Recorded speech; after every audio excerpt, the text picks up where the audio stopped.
sir.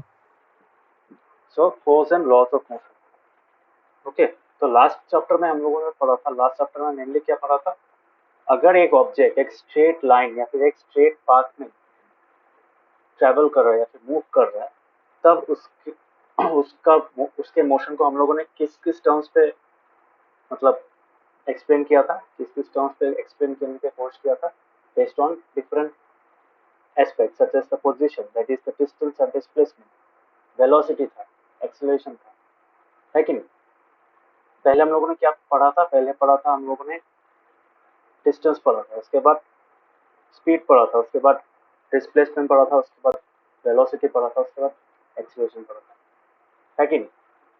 हम लोगों ने यूनिफॉर्म और नॉन यूनिफॉर्म मोशन भी पढ़ा था, समझ में। सो जितना सारा मोशन था, अगर कोई ऑब्जेक्ट स्टॉप हो रहा है, मूविंग से स्टॉप में जा रहा है, या फिर स्टॉप से मूविंग पोजीशन में जा रहा है, मोशन में आ रहा है, तो उसका तो एक रीजन होगा ना, एक कारण होगा। सो किसी भी टाइप का मोशन के लिए you need one thing which is common for all types of motion, that is force. समझ में आ रहा है। इसी चैप्टर में उस कॉज के बारे में हम पढ़ेंगे। क्लियर हुआ।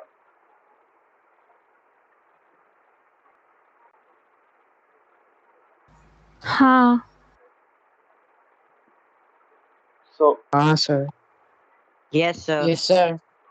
so any kind of object which is in motion requires some amount of external force, either to change its state of motion, state of motion जैसे अगर वो मूविंग पोजीशन में है, वो अगर स्लो डाउन करना है उसको, या फिर स्पीड अप करना है, या फिर उसको स्टॉप होना है, ठीक है। सो अलग अलग टाइप के मोशन में चेंज लाने के लिए there is must be a cause and that cause is force, ठीक है।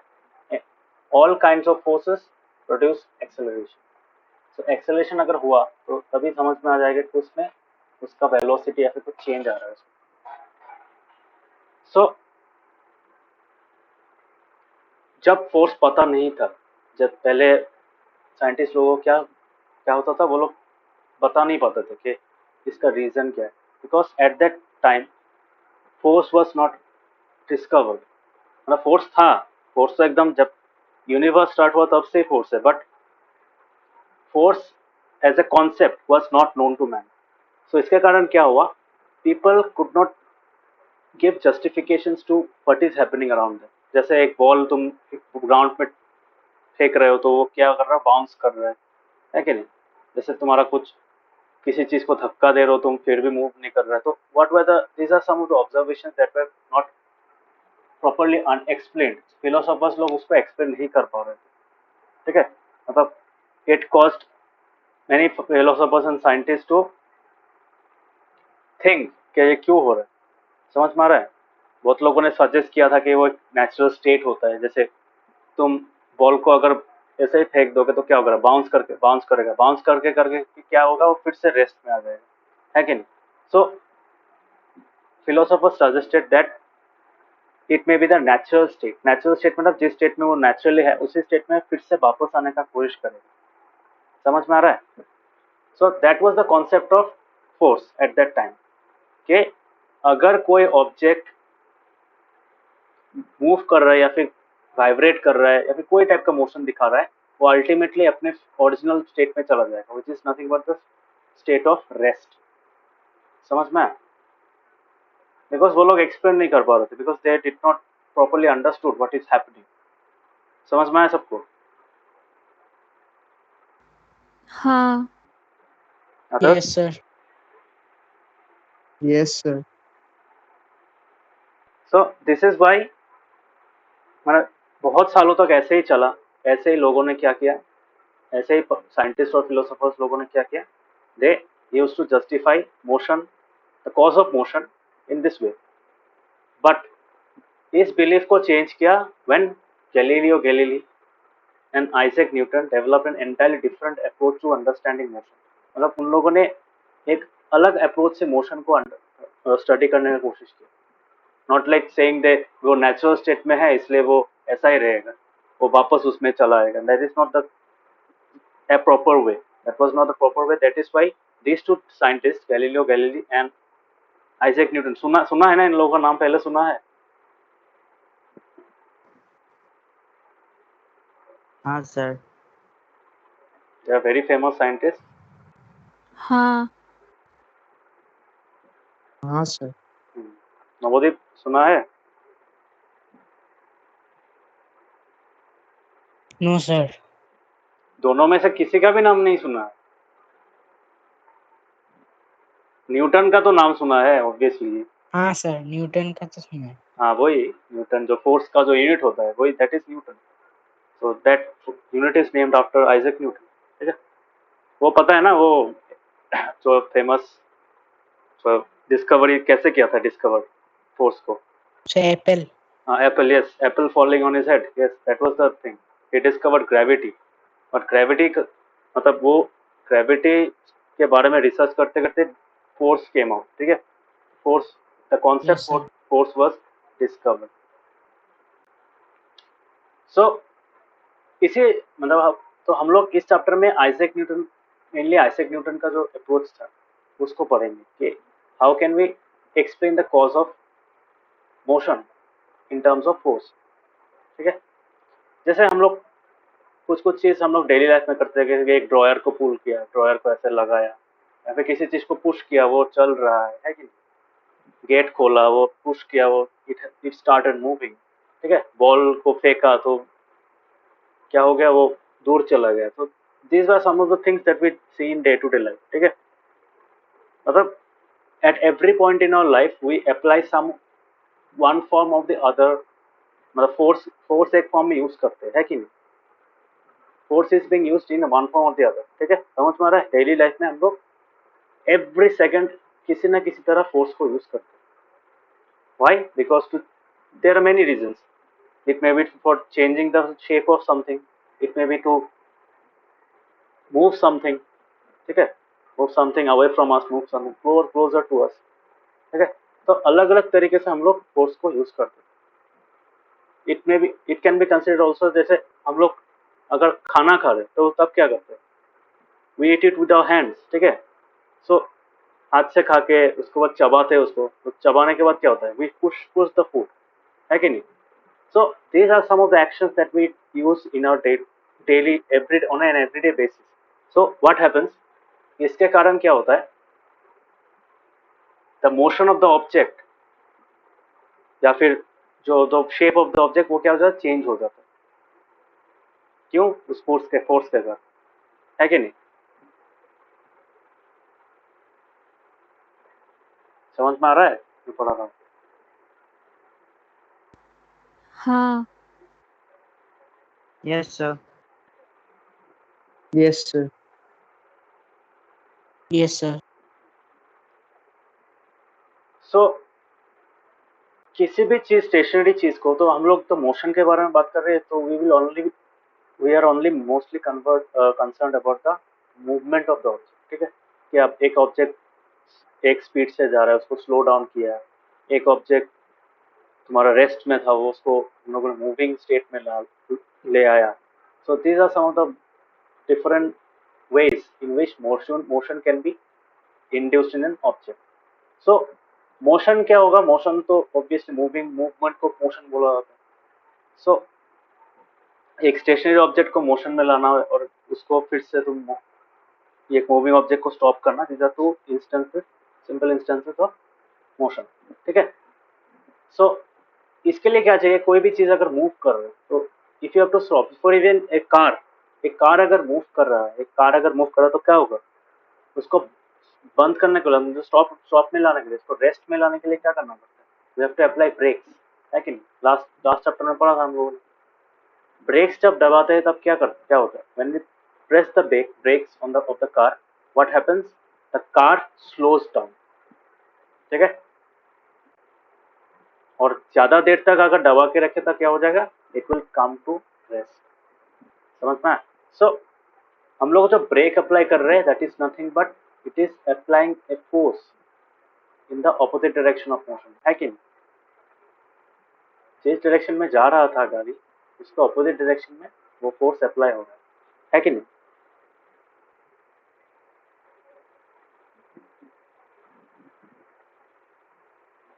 हाँ सर। बाकियों को समझ में आ रहा है? Yes sir.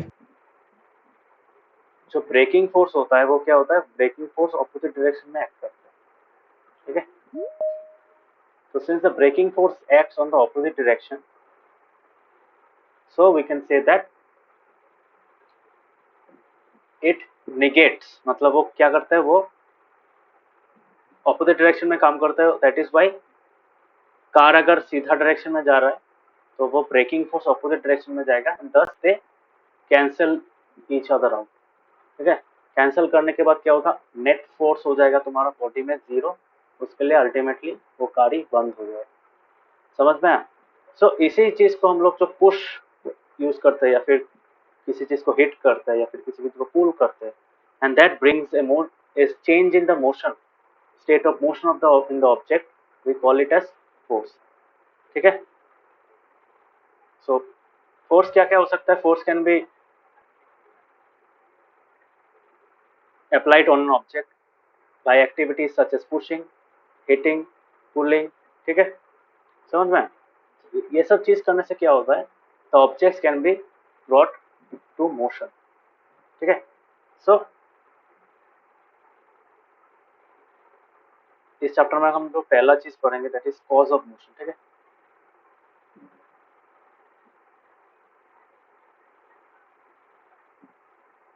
सो मोशन मेनली क्या होता है? मोशन अगर मैं समझाने जाऊं तो motion can be broadly described as two parts. जैसे स्टेट ऑफ मोशन, अगर not motion, state of motion, state of motion either क्या होता है तुम्हारा मूविंग टू रेस्ट में आना या फिर रेस्ट टू मूविंग में, है कि नहीं? समझ में आ रहा है?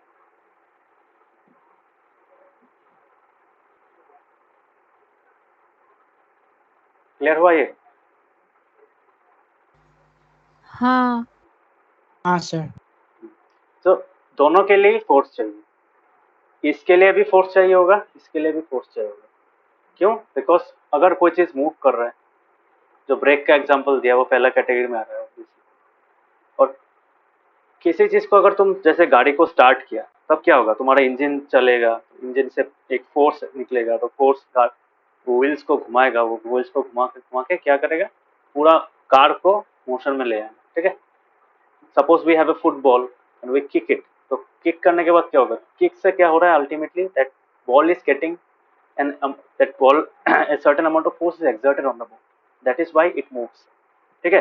बाद में वो बॉल मूव स्टॉप भी हो जाता है, थोड़ी देर बाद जाने के बाद क्या होगा? वो बॉल स्टॉप हो जाएगा। उसमें एक फोर्स आता है that is the cause for stopping that ball, which is called frictional force। कभी सुना है फ्रिक्शनल फोर्स के बारे में?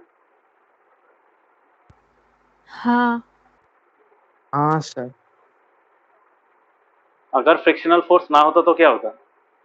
गाड़ी एक बार स्टार्ट कर दिया, थोड़ा सा एक्सेलरेट किया, बस उसके बाद पेट्रोल नहीं चाहिए, जाता ही रहेगा गाड़ी, है कि नहीं? हाँ सर। वही बात है। हाँ सर। So different kinds of forces act on different bodies, ठीक है? जैसे ग्रेविटी भी एक फोर्स है obviously, it is a downward pull, ठीक है, towards the centre of the earth. तो हम लोग का अर्थ क्या करता है? उसके सरफेस पे जितना भी ऑब्जेक्ट्स है उसको क्या करता है? सेंटर की तरफ पुल करता है, and that is the reason why we can stand, we can walk, ठीक है? नहीं तो क्या होता था? हम उठते रहते सारा दिन, है कि नहीं? we wouldn't be able to build our houses, anything wouldn't be possible, ठीक है? So this is a state of motion. तो स्टेट ऑफ मोशन क्या होता है? मूविंग से रेस्ट में ला जाता है, रेस्ट के लिए मूविंग में। So I can say that change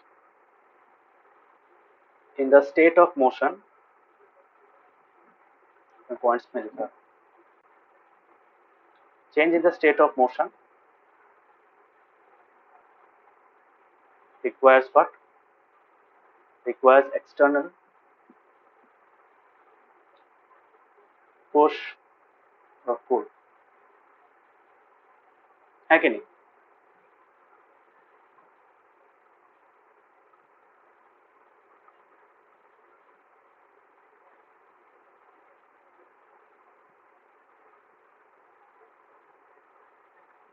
An object can be anything. Basically, it can be a solid thing, it can be a human being, it can be an animal, anything. Okay. So change in the state of motion of an object requires external push or pull. So we can say this push or pull is what we call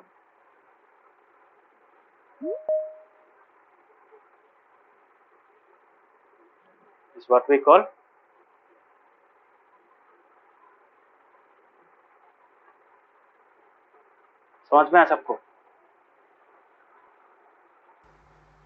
हाँ हाँ सर। Yes sir.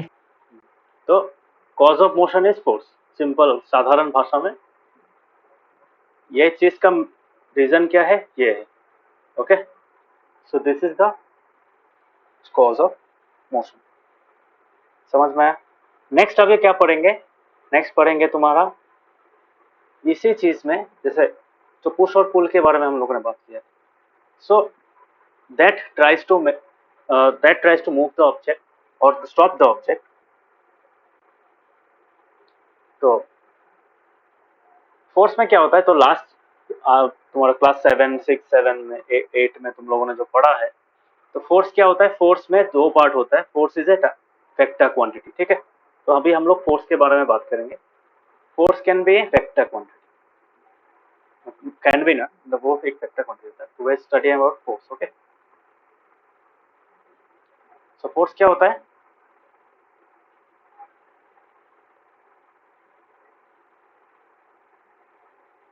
Force is the amount of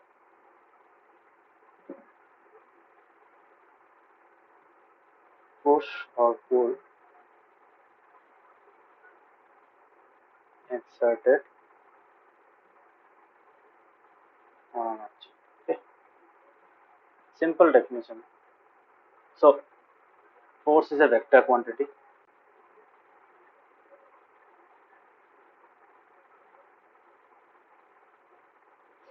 vector quantity याद है ना? याद है vector quantity? Chapter 8 के starting में पढ़ाया था। वेक्टर क्वांटिटी में क्या होता है? मैग्नीट्यूड भी होता है, डायरेक्शन भी होता है कि नहीं?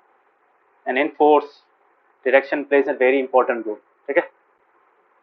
जैसे अगर किसी चीज में तुम ऊपर से पुश दे रहे हो, suppose this is a box, ठीक है, suppose this is a box, you are applying force here. So ये वो बॉक्स क्या करेगा, रुको ये वाला यहाँ पे नहीं दिखा। If you push the box here, so this is nothing but the force. Okay, so this force is the pushing force. If you push the box here, वो क्या करेगा, it will,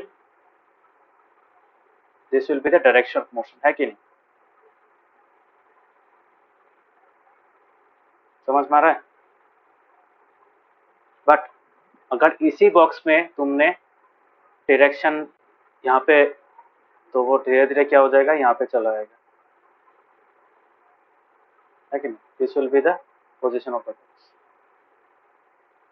है कि नहीं? समझ में आया? But if you apply the same amount of force, that is F, इसका मैग्नीट्यूड सेम है, ठीक है। इसमें भी हम लोग F amount of force apply कर रहे हैं, यहाँ पे भी F amount of force apply कर रहे हैं, but in the opposite direction, ठीक है। This also pushing force. सो यहाँ पे क्या होगा, this will be the direction of motion, है कि नहीं? क्लियर हुआ? If you push the box in the left, मतलब towards the left, and it will move towards the left, ठीक है। समझ में आया? हाँ so direction plays an important role, because direction के बेसिस पे क्या होता है, मोशन का मतलब बॉडी किस डायरेक्शन में मूव करेगा वो डिटरमाइन होता है, ठीक है। सिर्फ एक यहाँ पे तो सिर्फ एक मतलब फोर्स एक्ट कर रहा है। अगर तुम्हारा बहुत सारा फोर्स एक्ट करता तब the result would have been different, ठीक है। वो क्या होता है, रिजल्टेंट फोर्स का डायरेक्शन में मूव करता है। पढ़ेंगे ये चीज क्या होता है, ठीक है। So this is how the direction is very important. Okay, so force is a vector quantity, ये तो समझ में आया। तो इसमें क्या होता है तुम्हारा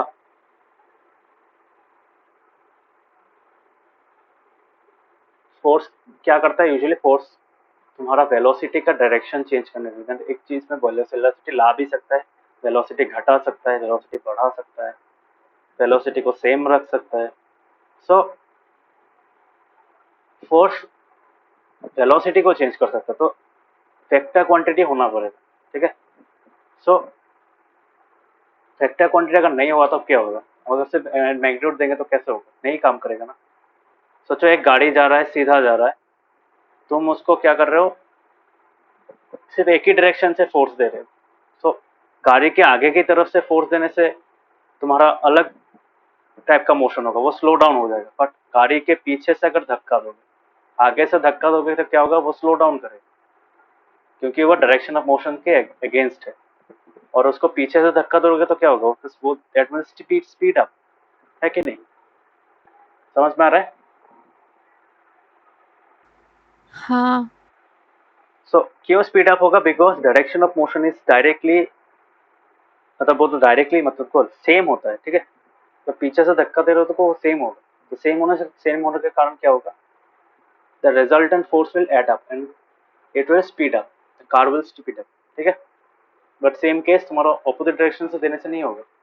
तो this is the case, okay. तो फोर्स क्या कर सकता है, फोर्स शेप भी चेंज कर सकता है, साइज भी चेंज कर सकता है। हम लोग जो बात कर रहे हैं अभी सिर्फ मोशन का बारे में बात कर रहे हैं, but we know that force is also use to change the shape and size of object, है कि नहीं।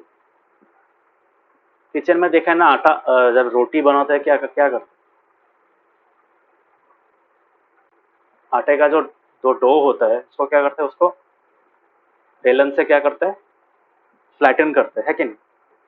So a ball of dough is converted to a thin sheet like layer of bread, है कि नहीं, समझ में आया।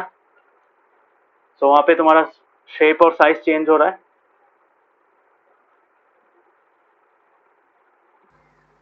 हाँ सबको समझ में आया। हाँ सर। Yes sir. Yes, sir. जैसे इसका एक ग्रेट एग्जांपल है स्पॉन्ज, कभी यूज किया ना स्पॉन्ज टाइप का, जो तुम्हारा जो वो हाथ में होता है ना, येलो कलर का जो बॉल होता है, स्ट्रेस बॉल भी बोलते हैं उसको, बहुत और स्माइली लिखा ड्रॉ किया रहता है, येलो कलर का स्पॉन्ज का बॉल होता है। तो उसको जोर से दबाओगे क्या होगा, उसको रिलीज करने से फिर से वो बॉल ओरिजिनल शेप में चला आएगा, है कि नहीं।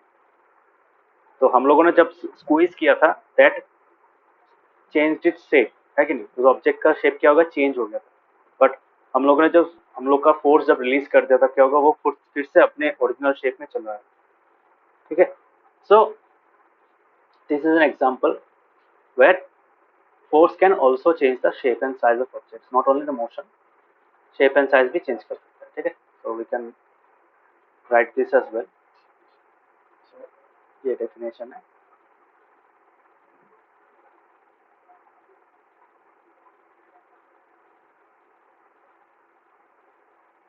so force can change the motion, shape and size of an object, ठीक है।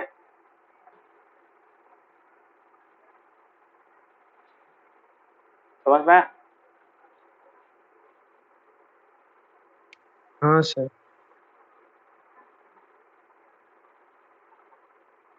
मतलब चैप्टर बहुत इंटरेस्टिंग है, पढ़ोगे तो समझ में आएगा। प्रेस बॉल को जब हम प्रेस करते हैं तब क्या फ्रिक्शनल फोर्स होता है? फ्रिक्शनल फोर्स एक्चुअली नहीं होता वहाँ पे, तो फ्रिक्शनल फोर्स एक्चुअली कब काम करता है, कॉन्टैक्ट फोर्स है, ठीक है। कॉन्टैक्ट फोर्स जब स्लाइड होगा, मतलब कोई चीज और एक चीज के ऊपर मूव कर रहा है या फिर स्लाइड कर रहा है, then frictional force acts, okay. Otherwise obvious है, फ्रिक्शन तो थोड़ा सा तो रहेगा ही, बिकॉज फ्रिक्शन अगर नहीं होगा तो क्या हाथ से फिसल जाएगा, है कि कोई भी चीज में अगर तुम्हारा फ्रिक्शन नहीं है, फॉर एग्जाम्पल कोई चीज में अगर तुम जैसे कोई चीज सोप को पकड़ते हो, तुम्हारा हाथ गीला है, किसी सोप को पकड़ते हो तो सोप अगर तुम ऐसे ही पकड़ के रखो वो क्या फिसल जा सकता है, क्यों, उसके बीच में फोर्स बहुत कम होता है, मतलब फ्रिक्शनल फोर्स बहुत कम हो जाता है, बिकॉज वो स्लिपरी होता है, ठीक है। सो फ्रिक्शनल फोर्स थोड़ा सा तो होगा ऑब्वियसली, बिकॉज फ्रिक्शनल फोर्स अगर नहीं होता तो हम लोग किसी भी चीज को होल्ड नहीं कर पाते, ठीक है। हाँ। और फ्रिक्शन क्यों होता है, जैसे तुम्हारा जो सरफेसेस में क्या होता है, रफ, थोड़ा सा रफनेस रह जाता है, ठीक है, थोड़ा सा डिप्रेशन रहता है। सो उसमें क्या होता है, जैसे ऐसा टाइप का एक सरफेस है, वहाँ पे दूसरा सरफेस का जो पार्ट है वो ऐसा यहाँ पे ग्लाइड हो जाता है, ठीक है। सो ग्लाइड होने के बाद क्या होता है, तो रेजिस्टेंस एक मिलता है, ठीक है। तो that is how we can hold things, ठीक है, समझ में। ये ऑब्जेक्ट 1 का सरफेस है, ये ऑब्जेक्ट 2 का सरफेस है, ठीक है। सो एक इंटरलॉकिंग पैटर्न बन जाता है, इसलिए जितना ज्यादा इंटरलॉकिंग पैटर्न होगा उतना ज्यादा फ्रिक्शनल फोर्स होगा, समझ में आया। दैट मीन्स ऑब्जेक्ट को क्या बहुत ज्यादा रफ होना पड़ेगा? जितना ज्यादा रफ होगा उतना, जैसे किसी कोई चीज अगर बहुत स्मूथ है, फॉर एग्जाम्पल ग्लास बॉल, ठीक है, ग्लास का एक बॉल है, तो उसको तो अगर तुम हाथ से, मतलब नॉर्मल हाथ से अगर मूव करने की कोशिश करोगे, फिर पकड़ोगे, तब क्या होगा, वो फिसलेगा नहीं। But if you hold the ball with A wait hand, ठीक है, भीगे हुए हाथों से अगर पकड़ोगे तब क्या होगा, वो फिसल जा सकता है, क्यों, उसमें फ्रिक्शन कम हो रहा है, ठीक है। पानी क्या करता है, पानी फ्रिक्शन को घटा देता है, समझ में आया। हाँ। That is why it will be difficult for you to hold the glass ball. Glass ball तो ऐसे ही स्मूथ होता है ना, जितना भी हाँ। स्मूथ दिखे, जितना भी कोई भी चीज अगर बहुत स्मूथ दिख रहा है, उसमें भी थोड़ा सा रफनेस होता है, मतलब माइक्रो लेवल में। माइक्रोस्कोपिक लेवल में क्या होता है, उसमें छोटा छोटा रफनेस होता है, ठीक है। इसी कारण हम लोग, मतलब थोड़ा सा रफनेस होने से ही वहाँ पे फ्रिक्शन होगा, that is how we are able to hold things, मतलब किसी चीज को अगर मूव कर सकते हैं या फिर तुम्हारा किसी चीज को होल्ड कर सकते हैं, ठीक है। फॉर एग्जाम्पल जो पेन से हम लोग लिखते हैं, अगर हम लोग के उंगली के बीच में और पेन के बीच में, पेन का सरफेस और हम लोग का फिंगर के सरफेस में, स्किन में, अगर कोई फ्रिक्शनल फोर्स नहीं होता तो हम लोग पेन को अच्छे से पकड़ नहीं पाते, समझ में आया। हाँ। बाकियों को समझ में आया। हाँ सर। Yes sir. तो इस चैप्टर में हम लोग मेनली टाइप्स ऑफ फोर्स के ऊपर डिस्कस नहीं करेंगे। टाइप्स ऑफ फोर्स तुम लोगों ने ऑलरेडी पढ़ा है, आगे तक क्लास 6, 7, 8 में ये सब पढ़ा है, ठीक है। ऋषिकेश याद है ना, चल एक चैप्टर ही था तुम लोग क्लास 8 में, फोर्स बोल के। Yes, sir. सो वो जो फोर्स है, फोर्स तो टाइप्स ऑफ फोर्स तो तुम लोगों को पता ही है क्या होता है। ग्रेविटेशन फोर्स एक हो गया, मैग्नेटिक फोर्स एक हो गया, तुम्हारा इलेक्ट्रोस्टैटिक फोर्स होगा, बहुत टाइप का अलग अलग फोर्स है। बट इस चैप्टर में हम लोग जो डिस्कस करेंगे वो फोर्स इन जनरल, कोई भी टाइप का फोर्स ले लो, उसमें सर्टेन कैरेक्टरिस्टिक्स होते हैं, ठीक है। सो वो क्या होता है, for example we study about balance and unbalance force. उसके बाद हम लोग पढ़ेंगे फोर्स कैसे तुम्हारा मोशन को इफेक्ट करता है, ठीक है। लॉज ऑफ मोशन पढ़ेंगे। लॉज ऑफ मोशन बहुत इंपॉर्टेंट है, बार बार बोल रहा हूँ, अच्छे से समझना, बिकॉज अगर लॉज ऑफ मोशन समझ में नहीं आया ना, तो इस ये दो चैप्टर मतलब कुछ समझा ही नहीं तुमने, बिकॉज अल्टीमेट गोल था, ये दो चैप्टर पढ़ के अल्टीमेट गोल है to understand the laws of motion. And laws of motion are very are the foundational concept of physics, ठीक है। जितना भी एडवांस फिजिक्स है, ठीक है, वो ultimately these are based on laws of motion, ठीक है, समझ में आया। हाँ। तो there are 3 laws of motion, वो हम लोग पढ़ेंगे कैसे काम करता है, क्या मीनिंग है उसका, will discuss some examples as well. So ये chapter mainly laws of motion को पढ़ेंगे, ठीक है। तो फर्स्ट एग्जांपल है तो हम लोग पहले पढ़ेंगे बैलेंस एंड अनबैलेंस फोर्स, ठीक है। तो सिंपल भाषा में क्या होता है, बैलेंस फोर्स वो होता है जो सेम, मतलब ऑपोजिट डायरेक्शन में एक्ट करता है, ठीक है। जैसे किसी भी चीज में अगर तुम फोर्स अप्लाई कर रहे हो, बट वो उसी जिस पोजीशन में था उसी पोजीशन में रह रहा है, मतलब जिस जो उसका स्टेट था, अगर वो मूविंग स्टेट में था तो वो सेम स्पीड में चलता रहेगा, और अगर वो रेस्ट में था वो रेस्ट में ही रहेगा, even if you apply forces, ठीक है। तो इस केस में क्या होता है, तो they are called balance and unbalance. तो यूजुअली क्या होता है, बैलेंस फोर्स वो होता है जो नेट जीरो लाइन, मतलब जीरो मूवमेंट लाइन, ठीक है। नेट जो फोर्स होता है, रिजल्टेंट फोर्स होता है, वो जीरो होता है, ठीक है। तो हम लोग यहाँ पे बैलेंस तो अनबैलेंस फोर्स करते बैलेंस्ड एंड अनबैलेंस्ड।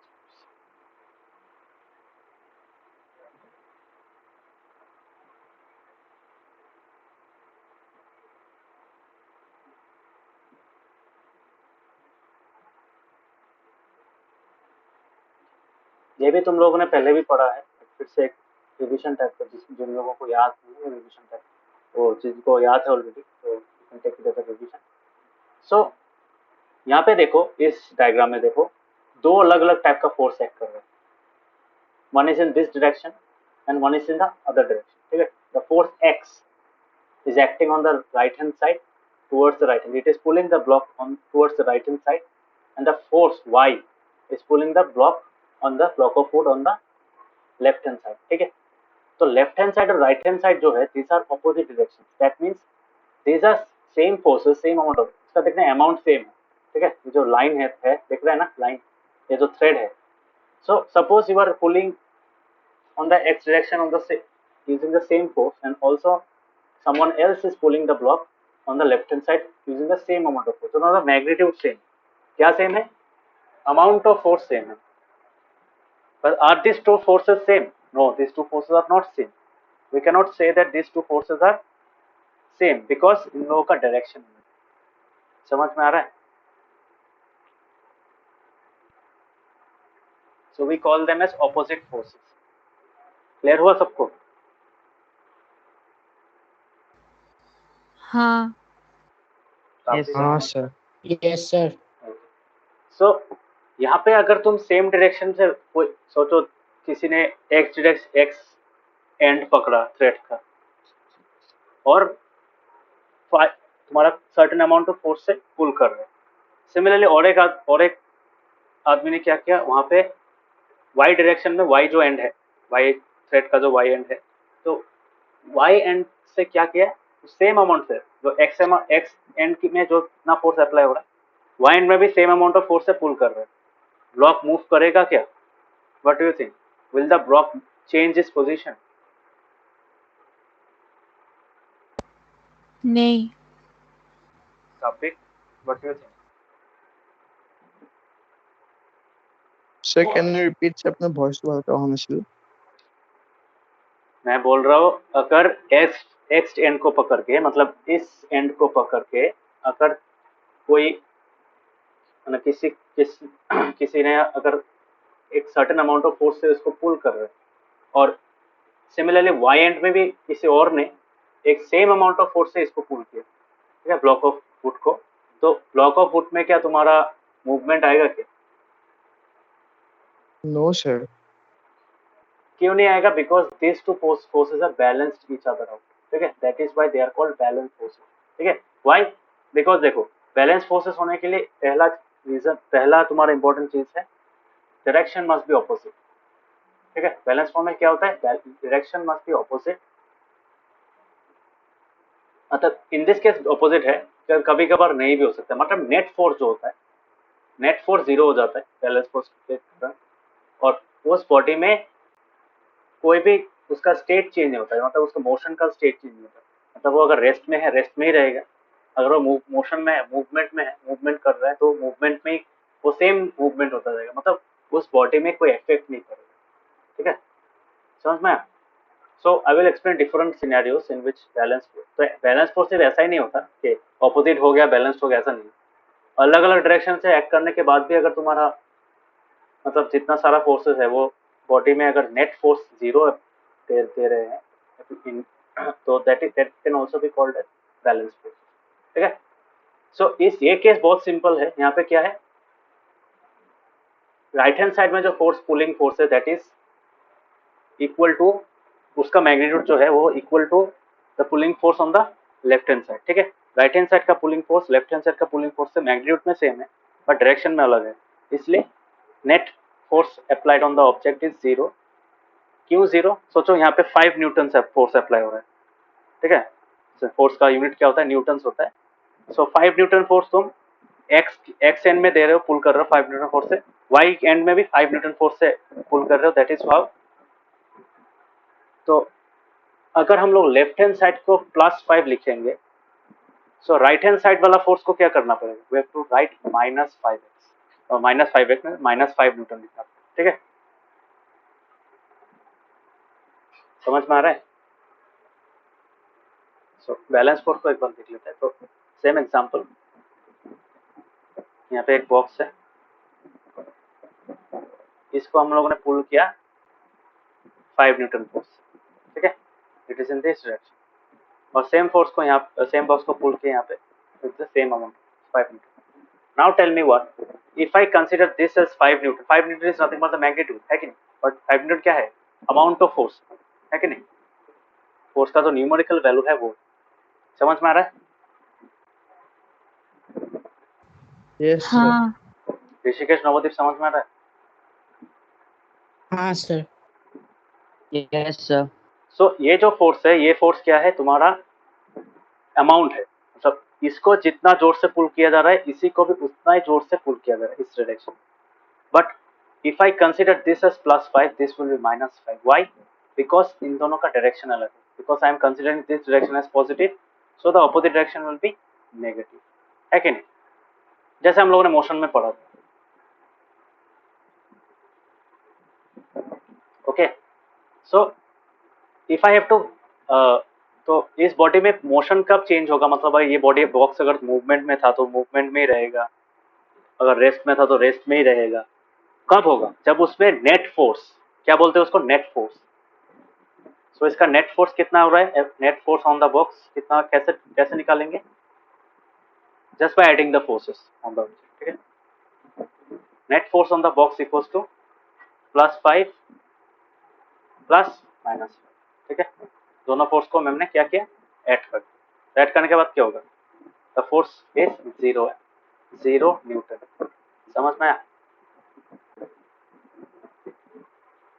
क्लियर हुआ। हाँ हाँ, तो नेट फोर्स 0 हो रहा है। नेट फोर्स 0 होने के कारण क्या हो रहा है, इस बॉडी में मोशन नहीं आ रहा है। तो मैंने क्या बोला था, स्टेट चेंज करने के लिए, देखो ये चीज यहाँ से मिल रहा है, change in the state of motion of an object requires force, है कि नहीं, बोला था ना। हाँ मूविंग टू रेस्ट में जाने के लिए, फिर रेस्ट से मूविंग में जाने के लिए फोर्स इज रिक्वायर्ड। फोर्स मतलब certain amount of force is required. Net force on the object has to be some value, ठीक है, 0 नहीं हो सकता, 0 से ज्यादा होना पड़ेगा। Even 0.5 newtons of force is also able to move the object, ठीक है।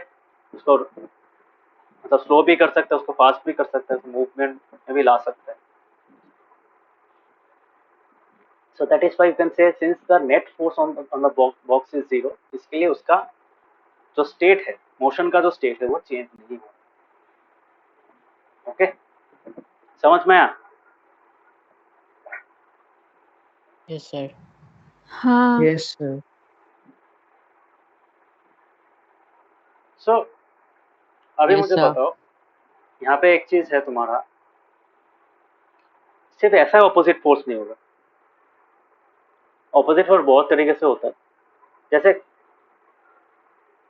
तुम्हारा यहाँ पे एक, सोचो यहाँ पे एक रॉक है, ठीक है, ऐसा एक पत्थर है।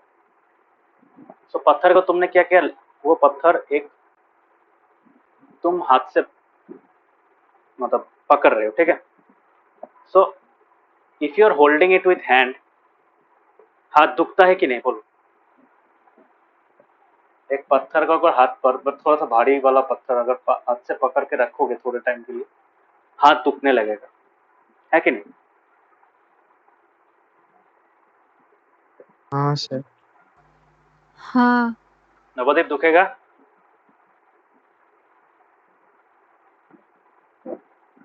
नवदीप, ऋषिकेश, हाथ दुखेगा कि नहीं, बोलो। अगर पत्थर ऐसे हाथ में पकड़ के रखो। हाँ सर। Yes, sir. सर ज्यादा देर पकड़ने से मतलब वो होगा, हाथ पैरालाइज भी हो सकता है। पैरलाइज नहीं होता है, क्या बात कर रहे हैं। तो सर मैंने देखा है, एक दिन तक ऐसा अरे होने एक से दिन हो तो जाता ज्यादा है। हो गया, एक दिन का बात नहीं करो, 5 मिनट का बात करो। थोड़ा सा भारी वाला सोचो, 1 kg का एक पत्थर तुम्हारा है, थोड़ा सा भारी वाला पत्थर है, you are holding it for some time, 5 minutes for example. मतलब रॉक का पोजीशन चेंज नहीं कर रहे। सो रॉक का हाँ पोजीशन सर चेंज, हाँ, रॉक का पोजीशन चेंज नहीं कर रहे हो, इसका मतलब क्या है, रॉक का पोजीशन कैसे चेंज नहीं हो रहा है? बिकॉज उसमें नेट फोर्स 0 अप्लाई हो रहा है. So what is happening there? Can you say? Because उस रॉक में क्या हो रहा है? उस रॉक में ग्रेविटी अप्लाई हो रहा है कि नहीं? Yes, sir. So this is the force of gravity that is acting on. This is the gravitational force.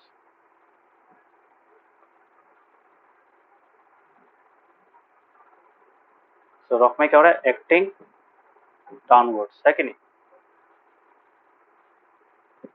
और तुम क्या कर रहे हो? इस रॉक को सेम पोजीशन में रखने के लिए, मतलब उसका रिजल्टेंट फोर्स 0 बनाने के लिए क्या कर रहे हो? You are applying an force in the opposite direction, है कि नहीं?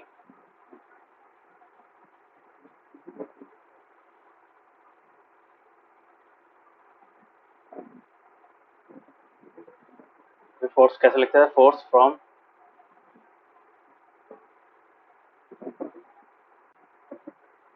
from our hand to keep the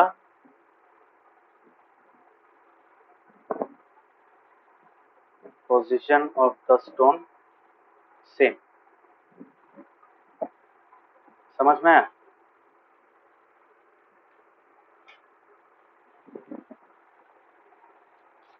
तो अभी बोलो, यहाँ पे तुम equal and opposite force apply कर रहे हो कि नहीं? बोलो.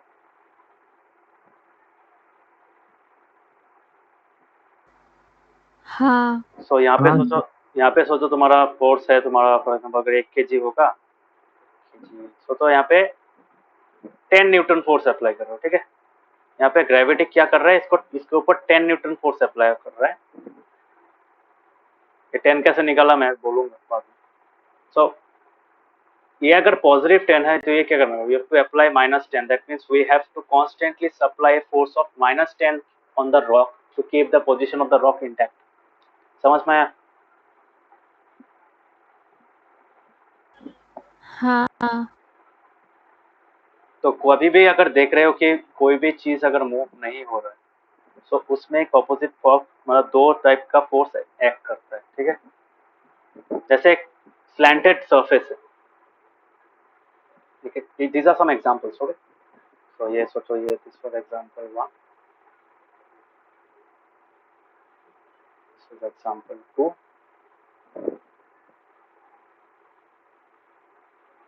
and this is example 3. example 3 में क्या है? these are examples of balance force obviously, ठीक है? सोचो ऐसा एक स्लोप है, मैं ट्रायंगल ड्रॉ कर लेता हूँ.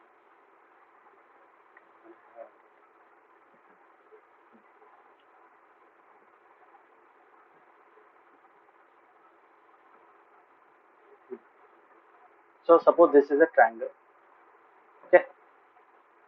so इस ट्रायंगुलर स्लोप में क्या होता है? यहाँ पे तुमने एक क्या रखा? यहाँ पे तुमने एक बॉक्स रखा, ठीक है?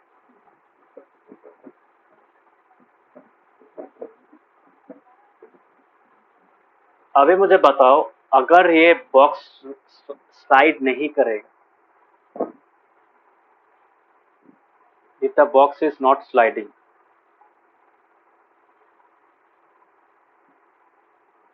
then what is actually happening? because इस डायरेक्शन में क्या हो रहा है? तुम्हारा फोर्स किस डायरेक्शन में? यहाँ पे एक चीज काम कर रहा है, that is called frictional force. तो this will be the direction of frictional force. Friction opposite direction में एक्ट करेगा कि नहीं? बोलो. हाँ. और ग्रेविटी एक्चुअली नीचे की तरफ एक्ट करता है. ग्रेविटी तो टेढ़ा करके एक्ट नहीं करेगा ना. This is the force of gravity. But इस डायरेक्शन में मतलब वो स्लाइड क्यों करता है? अगर तुम्हारा ये स्लिपरी होता, तो फ्रिक्शनल फोर्स कम होता, तब क्या होता? It would have slit in this direction, है कि नहीं? किस डायरेक्शन में होता? इस डायरेक्शन में होता. तो this is nothing but the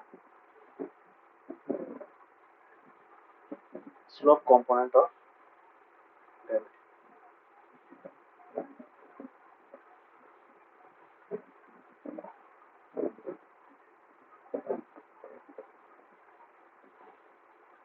मतलब इसका दो अलग अलग होता है. मतलब ऐसा एक होता है सीधा, एक होता है ऐसा नीचे की तरफ, ठीक है? तो ग्रेविटी का एक कंपोनेंट नीचे की तरफ उसको पुल करेगा, है कि नहीं? So these two forces, this force and this force have to be equal. ठीक है, तभी जाके बॉक्स स्लाइड नहीं करे। समझ में आया?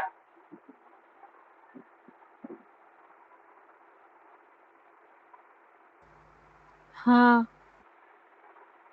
तो ग्रेविटी तो सीधा ही नीचे टुवर्ड्स द सेंटर ही मतलब लाने का कोशिश करेगा, बट आ नहीं पाएगा बिकॉज ये पारा पोर्शन ब्लॉक्ड है। तो वो नीचे की तरफ ऐसे लाने का कोशिश करेगा। ठीक है, सो ग्रेविटी से एक कम होता है, ये वाला जो स्लोप कंपोनेंट है वो छोटा होता है, वो that is slightly lesser quantity. ठीक है, उसमें फोर्स क्या होता है, कम होता है। समझ में आ रहा है? सो कम फोर्स होने के कारण क्या होता है, फ्रिक्शनल फोर्स उसको मतलब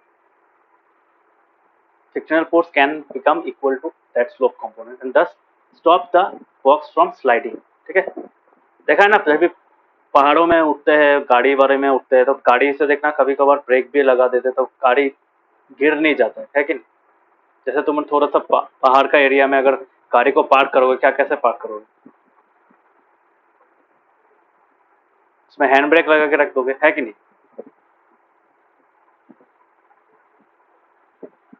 पता है ना? हाँ। तो वहां पे क्या हो रहा है ultimately, that brake is providing certain amount of frictional force so that the wheels do not move। ठीक है, बट वहां पे भी ग्रेविटी का स्लोप कंपोनेंट एक्ट कर रहा है उसको। ठीक है, समझ में आया? सोचो तुमने ब्रेक अप्लाई किया है वहां पे, वो ब्रेक थोड़ा सा फोर्स एक्सर्ट कर रहा है, वहां पे फ्रिक्शनल फोर्स तो है ही ऑब्वियसली, उसके साथ साथ क्या हो रहा है, a certain amount of force is needed to stop the movement of the wheels. ठीक है, व्हील का जो एक्सल है उसको बंद कर दिया। ठीक है, so that amount of force matches the slope component of gravitational force on the slope and that is why the car does not come down। ठीक है, खुद से नीचे में नहीं आ जाता। समझ में आया? तो सेम चीज है। तो हम लोगों ने क्या देखा कि these are examples of balance force. ठीक है, तो बैलेंस फोर्स होता क्या है, समझ में आया सबको? बैलेंस फोर्स समझ में आया? हाँ। काबिक समझ हाँ में सर। आया? ऋषिकेश, नवदीप समझ में आया? Yes sir. Yes, sir. So balance force क्या होता है, forces are called balanced, तो those forces are called balanced forces which do not change the state of rest or motion of an object। ठीक है, ये डेफिनेशन है। मतलब balance तो जो जो फोर्सेस एक ऑब्जेक्ट के ऊपर एक्ट करता है बट ऑब्जेक्ट में कोई स्टेट ऑफ मोशन या फिर स्टेट ऑफ रेस्ट चेंज नहीं होता है, और जिस पोजीशन में था, जिस स्टेट ऑफ मोशन में था वही रहता है, तो that those forces are called balance forces. But अगर कोई फोर्स अप्लाई करने के बाद तुम्हारा बॉडी में मूवमेंट हो रहा है, तो what will happen, that means certain amount of force is exerted, तो certain magnitude of force is resultant on the, मतलब वो रिजल्टेंट फोर्स उस बॉडी के ऊपर एक्ट कर रहा है। ठीक है, सो यहाँ पे क्या लिख सकते हो, this are examples of balance forces.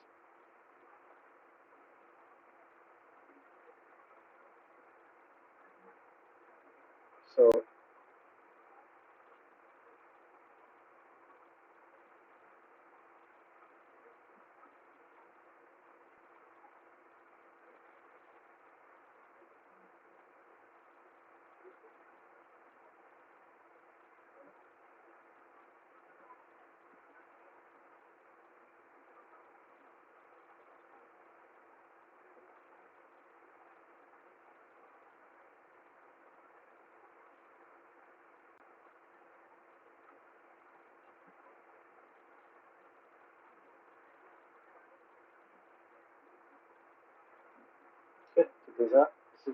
Balance forces. ठीक है,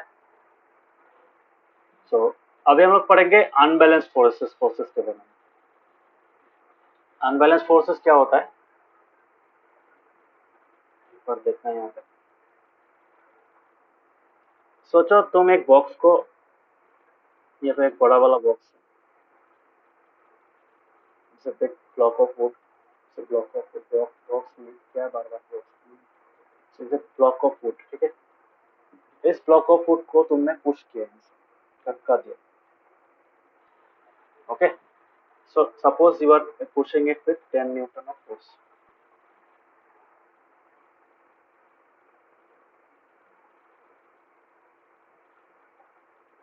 Pushing the block. Okay? So you are pushing the block with 10 newtons of force. और वो block move हो रहा है. Block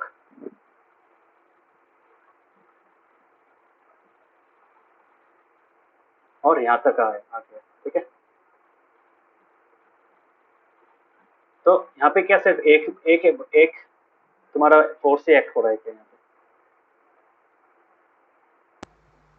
नहीं. Can you name another force apart from the pushing force that is acting on the block of wood?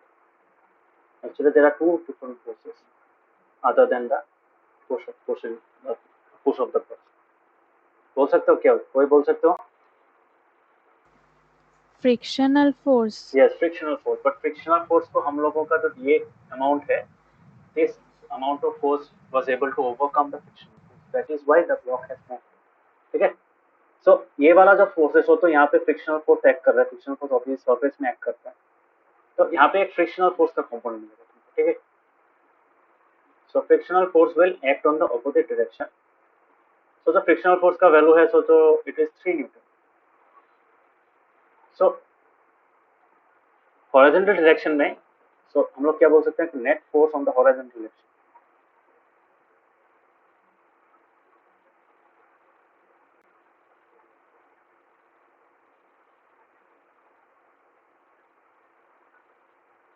कितना होगा?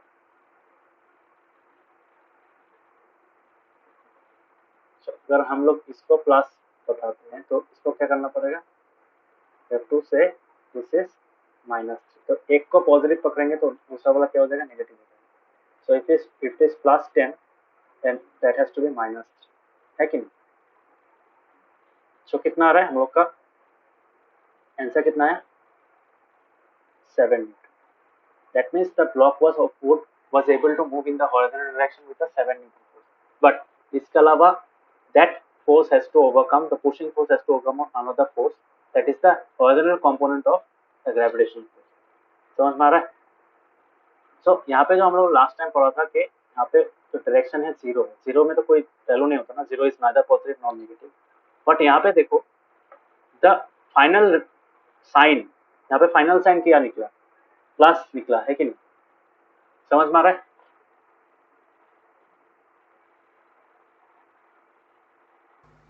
हाँ. सो ये प्लस निकला, वो प्लस साइन किसका था? 10 न्यूटन वाला था ना. मतलब जिस डायरेक्शन में हम लोग उसको पुश कर रहे थे. ठीक है? Since this is plus and this is minus, minus was this direction towards the left और प्लस क्या था? Towards the right. That is why जो फाइनल वैल्यू निकला, फाइनल वैल्यू का साइन क्या है? +7. दैट मींस जो फाइनल मूवमेंट होगा वो किस डायरेक्शन में होगा? इन द डायरेक्शन ऑफ पुश. ठीक है? तो पुशिंग फोर्स के डायरेक्शन में होगा, बल्कि फ्रिक्शनल फोर्स के डायरेक्शन में होगा. ठीक है? फ्रिक्शनल फोर्स के डायरेक्शन में नहीं होगा. क्यों नहीं होगा? बिकॉज फ्रिक्शनल फोर्स का डायरेक्शन नेगेटिव था और पुश वाला जो ये जो फोर्स था, इस वाले फोर्स में क्या था? इसका डायरेक्शन पॉजिटिव था. तो रिजल्ट पॉजिटिव आया इसलिए. So we can say that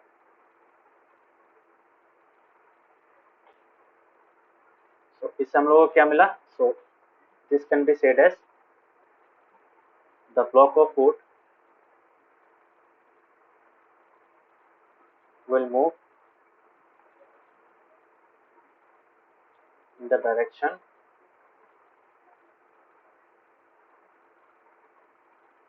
of the pushing force. ठीक है?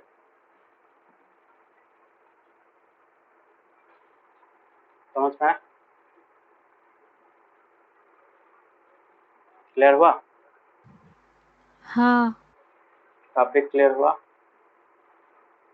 हाँ सर. Yes sir.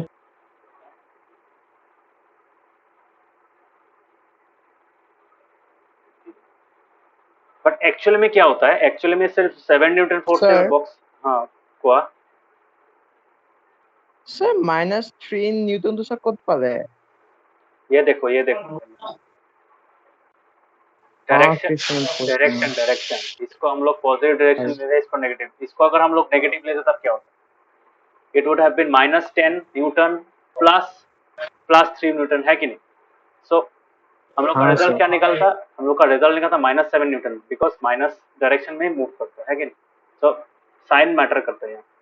फोर्स में क्या होता है? Sign is very important, because sign can give you the sense of direction. Clear है? हाँ sir So if I consider this as +10 Newton, so this will be -3 Newton, है कि नहीं? समझ में आया? कब ऋषिकेश नवदीप समझ में आया? हाँ सर। ऋषिकेश समझ में आया?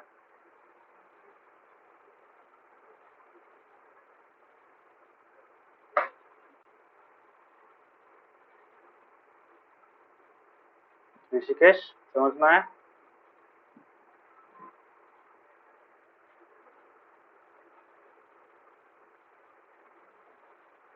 हेलो ऋषिकेश समझ में आया? Yes, sir. सो एक्चुअली में यहाँ पे क्या होता है, तुम लोग को ये सिर्फ मैंने इसे देखना नेट फोर्स हॉरिजॉन्टल डायरेक्शन लिखा है, क्योंकि साइंटिफिकली मैं अगर बताने जाऊंगा, यहाँ पे ग्रेविटी का एक दो कंपोनेंट होता है, एक वर्टिकल कंपोनेंट होता है, एक हॉरिजॉन्टल कंपोनेंट होता है, ठीक है? तो इसमें फोर्स क्या क्या एक्ट कर रहा है? These are the forces acting on it. This is the push force, ठीक है? This is the push acting on it. This is the force of friction, है कि नहीं? This is friction acting on it. समझ में आ रहा है? इसमें और एक चीज एक्ट कर रहे हैं, क्या बोल सकते हो शाश्वती? कैन यू से? Gravitational force. Yes, gravitational force. तो ग्रेविटेशनल फोर्स नीचे की तरफ चल रहा है। सो हम लोग कैसे कैलकुलेट करेंगे? ग्रेविटेशनल फोर्स नीचे की तरफ है। सो ग्रेविटी का क्या होता है? ग्रेविटी का एक हॉरिजॉन्टल कंपोनेंट भी होता है। सोचो ये जो पोर्शन है, यहाँ पे ग्रेविटी का एक हॉरिजॉन्टल कंपोनेंट भी होता है, which acts like this, okay?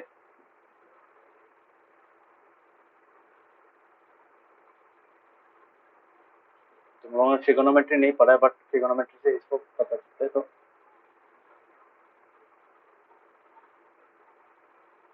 But horizontal component of gravity यहाँ पे क्या करेगा? It will act as a negative force, ठीक है? तो नेगेटिव फोर्स होने के कारण क्या होगा? वो ऑपोजिट डायरेक्शन में। समझ में आया?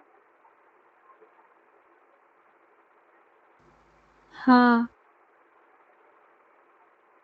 बिकॉज ग्रेविटी के कारण तुमको तकलीफ होगा उसको पुश करने में, rather than gravity won't make it easy to push the to, या फिर यहाँ इस केस में तो पुश नहीं बोल सकते, इसको पुल बोल सकते हो। पुश तो हम लोगों ने इस साइड से दिया था, दैट बिकम्स अ पुल, ठीक है? सो हॉरिजॉन्टल कंपोनेंट ऑफ ग्रेविटी क्या करेगा? वो that would make your task, मतलब इस फोर्स को घटा देगा, है कि नहीं? घटा देता है कि नहीं, बोलो? हाँ। So this gravity acts as हाँ sir this gravity acts like a negative force, and that is why we can say इसका भी जो कंपोनेंट है हॉरिजॉन्टल कंपोनेंट। सोचो यहाँ पे हम लोगों ने क्या लिखा था? यहाँ पे +10 था, यहाँ पे -3 था। So we can also say that the horizontal component is somewhat like this, -2 Newton. So ultimately resultant जो फोर्स होगा वो exactly 7 न्यूटन नहीं होगा, +7 न्यूटन नहीं होगा, in fact it will be +5 Newton, ठीक है? तो +5 न्यूटन से मूव करेगा। अगर उसमें ग्रेविटी नहीं एक्ट करता तो क्या होता? we would have been able to move the block more easily। तो more easily मतलब क्या? ज्यादा फोर्स से वो मूव करता है। समझ में? ये मतलब इतना अभी के लिए वो पहला वाला काफी है। ये मैं सिर्फ बता रहा हूँ। क्यों बता रहा हूँ? साइंटिफिकली इसका एक वैल्यू होता है, ठीक है? हॉरिजॉन्टल कंपोनेंट का एक वैल्यू होता है। तो अभी लिखूंगा तो तुम लोग कंफ्यूज हो जाओगे। तुमको यहाँ पे होगा तुम्हारा ये बोलते हैं, देखा है कभी ये चीज? तो समझ में नहीं आएगा, इसलिए मैं बस यही लिखता हूँ। समझ में आता है? So that was f of g, this is F of G, इसका जो ये वाला कंपोनेंट है that is F G cos theta. ये एफ जी कॉस थीटा क्या है तो अभी समझ में नहीं आएगा क्योंकि तुम लोग को ट्रिगोनोमेट्री पता नहीं है, बट जब ट्रिगोनोमेट्री समझोगे तब ये थोड़ा सा मतलब बाद में समझ में आएगा। एक्चुअली है भी नहीं क्लास 10 तक, समझ में आया? तो उसका एक वैल्यू होता है। हाँ सर। तो अभी के लिए इतना ही काफी है, मतलब नेट फोर्स होगा तुम्हारा सेम डायरेक्शन में, हॉरिजॉन्टल डायरेक्शन में होगा। दैट इज हाउ द, तो दिस डायरेक्ट, तो जो फाइनल जो रिजल्टेंट फोर्स है, रिजल्टेंट फोर्स का जो नेट फोर्स भी बोल सकते हैं, तो रिजल्टेंट फोर्स का जो साइन होगा that determines the direction in which the movement motion is induced. ठीक है, तो जिस डायरेक्शन में मोशन मतलब होगा बॉडी का, ऑब्जेक्ट का, उस और इसके ऊपर डिपेंड करेगा कौन सा डायरेक्शन में है। सपोज तुम एक गाड़ी आ रहा है, गाड़ी को तुम धक्का दे रहे हो बट वो गाड़ी स्लो हो गया but it is still moving, समझ में आ रहा है? सो व्हाट इज हैपनिंग, तुम जो फोर्स दे रहे हो that force is not enough to stop the car, है कि नहीं? Because the car is applying more force to move in the opposite direction to your push. समझ में आया?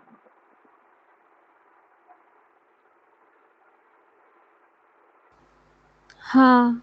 सही बात है। So these are called unbalance forces. यहाँ पे जो पुशिंग फोर्स है जिसका वैल्यू है +10 और फ्रिक्शनल फोर्स क्या है 3 Newton. so these are unbalanced force. Why? Because they're acting on in different directions and their magnitudes are different, and that is why there is a change in the state of motion. ठीक है, motion का जो state है वो change हो रहा है। सो जो जो फोर्सेस एक साथ में काम करके एक बॉडी के ऊपर change of state of motion लाते हैं, so we call them as unbalance forces. ठीक है, सो मेनली मूवमेंट कैसे होता है अनबैलेंस फोर्सेस के कारण। तो इसको मैं लिख सकता हूँ, this is an example of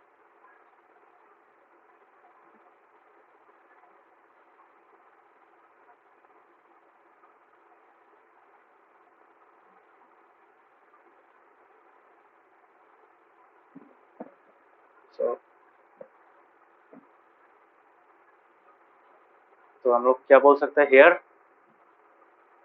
the frictional force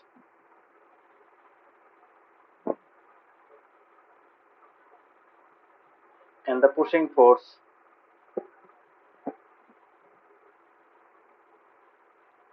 acting on the block of wood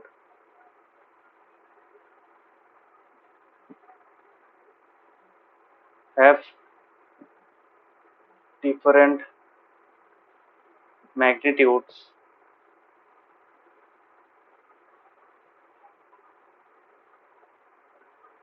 and are in opposite directions, है कि नहीं?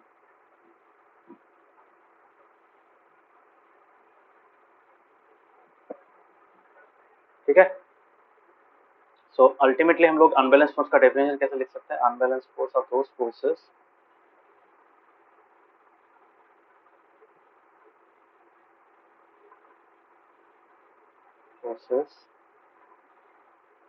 which bring about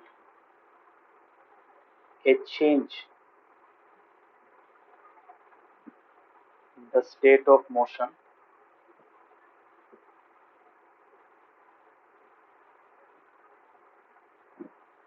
or rest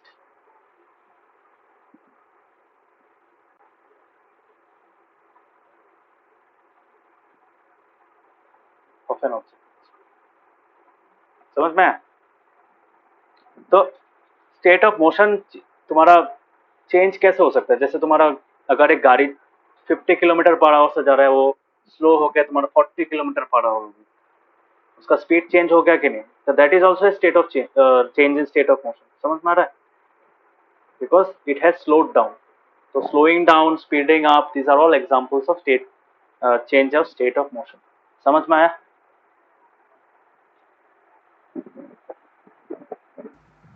हाँ। आदर्श क्लियर हुआ? Yes sir. नवोदीप, ऋषिकेश? हाँ सर। Yes, sir. So these were unbalanced and balanced forces. इतना तो कुछ समझ में आ ही गया। देखो यहाँ पे देखो, पहले वाला में क्या हो रहा है, पहले वाला में बॉक्स मूव कर रहा है, नहीं कर रहा है, उसके बाद थोड़ा सा और धक्का दिया, फिर भी नहीं कर रहा है, because this force is matching the frictional force. ठीक है, फ्रिक्शनल फोर्स उतना दे सकता है फ्लो, बट तुमने उससे भी ज्यादा फोर्स अप्लाई किया, एकदम खुद बहुत जोर से धक्का दे रहे हो, तब क्या होगा? The force that you are applying is able to overcome the force of friction. मतलब फ्लोर जो है वो इससे ज्यादा फ्रिक्शनल फोर्स नहीं दे पाएगा। दैट इज वाई इसमें ये जो इस वाले डायरेक्शन में, जो राइट हैंड साइड वाले डायरेक्शन में, जो पुश वाला डायरेक्शन में जो फोर्स है, that is becoming greater. So greater होने के बाद क्या होगा, तो किस डायरेक्शन में मूव कर रहा है? सोचो ये हो गया 10 और ये हो गया तुम्हारा 7, तो ultimately it will move with 3 Newton का फोर्स से वो मूव करेगा।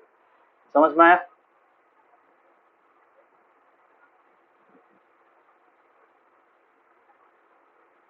ये डायग्राम क्लियर हुआ? हाँ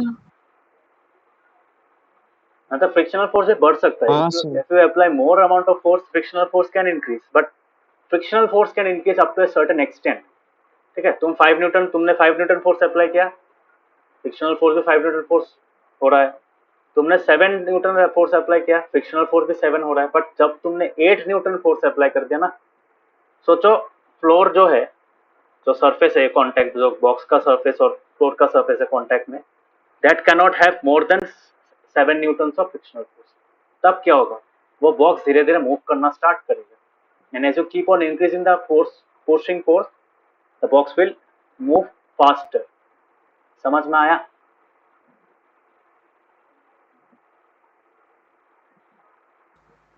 हाँ तो ये जो यहाँ पे ऊपर में दिख रहा है ना, छोटा सा एक एरो है, that is nothing but the resultant force. मतलब this force minus this force, ये वैल्यू हो गया ये छोटा वाला फोर्स। ठीक है, तो इसी फोर्स से इसी डायरेक्शन में, ग्रेटर फोर्स के डायरेक्शन में मूव करेगा। तो यही यहाँ पे एक्सप्लेन किया है हम लोगों ने। सो जितना भी हार्ड पुश करे, तब frictional force still balances the pushing force in the second case, तो नंबर बी में है।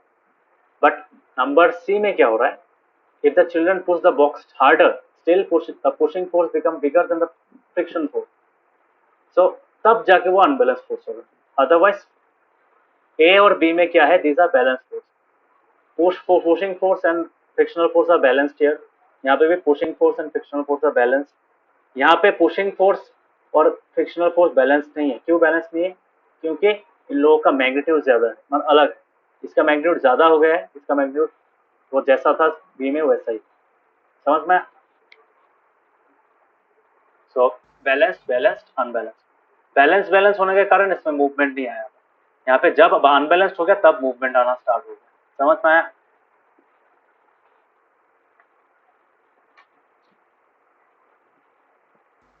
हाँ सबको समझ में आया? तो किसी को कोई doubt? No sir. No, sir. So similar चीज हम लोग जब कोई व्हीकल चलाते हैं या फिर कोई बाइसाइकिल चलाते हैं, तो कोई मतलब व्हीकल चलाते हैं, तो मेनली क्या होता है, अगर हम लोग उसको चलाना बंद करते हैं, मतलब गाड़ी का हमने इंजन बंद कर दिया है, या फिर हम लोगों ने साइकिल का पेडलिंग स्टॉप कर दिया है, तब क्या होगा, तब धीरे धीरे it will slow down. Why? Because wheels और रोड के बीच में फ्रिक्शनल फोर्स होता है, that acts on the direction opposite to that of motion. तो गाड़ी सोचो तुम्हारा लेफ्ट टू राइट जा रहा है, फ्रिक्शनल फोर्स क्या करेगा, राइट टू लेफ्ट काम करेगा, है कि नहीं? So to keep the bicycle moving, to keep the vehicle moving, you have to make the forces unbalanced, है कि नहीं? तुम जो फोर्स अप्लाई कर रहे हो टू मूव द व्हीकल, जैसे कार में क्या होता है, कार में हम लोग उसको एक्सेलरेट करते हैं, है कि नहीं? एक्सेलरेट करने से क्या होगा, उसका जो इंजन है उसको क्या करेगा, गाड़ी व्हील्स को घुमाएगा, ज्यादा स्पीड से घुमाएगा। Increasing the speed requires increase force. तो एक गाड़ी को कंटिन्यूअसली मूवमेंट पे रखने के लिए या फिर एक व्हीकल को कंटिन्यूअसली मूवमेंट पे रखने के लिए you have to make the forces unbalance, ठीक है। तो जब अनबैलेंस होगा तभी वो ऑब्जेक्ट मूव करेगा, समझ में आया? So there is a continuous application of unbalanced force to keep the object in motion, to keep the object maintain its state of motion. समझ में आया? नहीं तो क्या होगा, नहीं तो धीरे धीरे क्या होगा, वो व्हीकल या फिर वो जो साइकिल है वो बंद हो जाएगा। क्यों बंद हो जाएगा? तुम्हारा फोर्सेस बैलेंस हो जाए, they will balance each other. समझ में आया?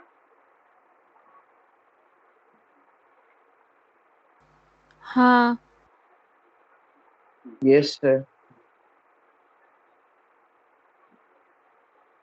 Yes sir. बट इसमें एक फैक्ट है, इसमें क्या है, तुम्हारा ऐसा हर वक्त नहीं है। मतलब सोचो तुम किसी स्लोप से नीचे उतर रहे हो, और किसी पहाड़ से नीचे उतर रहे हो साइकिल लेकर चला के, तब क्या होगा? तब अगर तुम पेडलिंग स्टॉप भी कर दो, तुम्हारा स्पीड बढ़ता ही जाएगा, है कि नहीं? क्यों? बिकॉज वहां पे ग्रेविटी एक्ट कर रहा है कि नहीं? तो ग्रेविटी का स्लोप कंपोनेंट है वो एक्ट कर रहा है। समझाया था ना थोड़ी देर पहले, बॉक्स में जो समझाया था। हाँ सर। बोलो होगा कि नहीं? बहुत लोग क्या करते हैं, जैसे फ्लाईओवर से अगर नीचे की तरफ उतरने जाते, जैसे ऊपर में उठने के लिए तुम फोर्स अप्लाई करो, बहुत लोग क्या करते हैं फ्लाईओवर को जब नीचे निकल, मतलब नीचे जाने वाला जो पाथ है, तब क्या होता है, बहुत लोग जो गाड़ी को बंद कर देते। तो गाड़ी को बंद करने से के बाद भी वो क्या करता है, अपने आप चलता रहता है। क्यों? वहां पे ग्रेविटी का वो जो स्लोप कंपोनेंट है वो एक्ट करने लगता है। समझ में? तो यहाँ पे बोला है, यहाँ पे लगता है कि एक ऑब्जेक्ट मेंटेन इट्स, तो it appears that an object maintain its motion under continuous application of unbalance force. जो है एक्चुअली में है, बट यहाँ पे एक क्या बोलते हैं, यहाँ पे एक क्या बोलते हैं तुम्हारा, क्या बोल सकते हो, मतलब it is somewhere not properly correct. तो पूरी करेक्ट नहीं है, थोड़ा सा पार्शियली करेक्ट है, कंटिन्यूअस एप्लीकेशन चाहिए। बट यहाँ पे एक्चुअली क्या है, an object moves with uniform velocity when the forces, pushing force, frictional force क्या होता है, बैलेंस होता है, और उसमें कोई एक्सटर्नल फोर्स नहीं होता, ठीक है। एक अनबैलेंस फोर्स जब अप्लाई करोगे तब क्या होगा, वो स्पीड अप हो सकता है। समझ में आ रहा है? तो उसका स्पीड बढ़ सकता है। यहाँ पे देखो क्या बोला है, यहाँ पे object moves with uniform velocity when the forces acting on the object are balance. तो जब बैलेंस होगा वो क्या करेगा, यूनिफॉर्म वेलोसिटी से मूव करेगा। अगर वो रेस्ट में था तो रेस्ट में रहेगा, बिकॉज उसका वेलोसिटी कितना है, 0 मीटर पर सेकंड। रेस्ट में क्या होता है, 0 मीटर पर सेकंड होता है, इसलिए 0 मीटर पर सेकंड ही रहेगा अगर बैलेंस्ड। अगर तुम्हारा फोर्स का जो है फोर्स का जो तुम्हारा वैल्यू है, सोचो तुम्हारा बाईसाइकिल का जो एक डायरेक्शन मूविंग फोर्स है वो सोचो 5 न्यूटन का है। धीरे धीरे क्या होगा, फ्रिक्शनल फोर्स बढ़ता रहेगा, because frictional force will try to negate, ठीक है। That is why it will slow down. But actually में क्या होता है, अगर सोचो वहां पे कोई फ्रिक्शन नहीं होता तब क्या होता, वो गाड़ी जिस स्पीड में जा रहा है उसी स्पीड चलता रहता है कि नहीं। तुमको कोई पेट्रोल का भी जरूरत नहीं होता, मतलब कोई बाईसाइकिल में पेडलिंग का भी जरूरत नहीं होता, है कि नहीं? ये मानते हो ना? हाँ सर। हाँ। तो इससे हम लोग को क्या पता चलता है कि अगर एक ऑब्जेक्ट में कोई भी तुम्हारा जितना भी फोर्स है, अगर वो जीरो कर रहे हैं, मतलब हम लोग का नॉर्मल गाड़ी या फिर बाईसाइकिल बंद क्यों होता है, बिकॉज तुम्हारा फोर्स चला जाता है, मतलब एक्सटर्नल फोर्स है वो धीरे धीरे घटता रहता है, और फ्रिक्शनल फोर्स इंक्रीजेस, ठीक है। तो फ्रिक्शनल फोर्स इंक्रीज होने के बाद क्या होता है, वो जो मूविंग फोर्स है वो क्या होता है, कम हो जाता है, ठीक है। सो वो कम होते होते क्या होता है, अल्टीमेटली जीरो में चला जाता है। That is why frictional force ultimately उसको मूव करने नहीं देता and it stops. But what happens if there is no frictional force and you are not even applying any external force, जिस फोर्स से स्टार्ट किया था उसी फोर्स से जा रहा है, तो तब क्या होगा, तुम्हारा गाड़ी जिस स्पीड से जा रहा है तो उसी स्पीड से चलता ही जाएगा, है कि नहीं? पेट्रोल भी नहीं चाहिए, कुछ भी नहीं चाहिए, चलता ही रहेगा। तो वहां पे क्या हो रहा है, वहां पे बैलेंस फोर्स हो रहा है, वहां पे कोई एक्सटर्नल फोर्स नहीं है, इसके कारण क्या हो रहा है, वो मूव ही हो रहा है, जिस स्पीड से जा रहा था उसी स्पीड से जा रहा है। तो ये थोड़ा कंफ्यूजिंग है, ये थोड़ा सा देख लो, कंफ्यूज हो सकते हो, obviously it's very confusing thing, but because ये जो दिखता है उससे थोड़ा अलग है, इसलिए थोड़ा कंफ्यूजिंग है।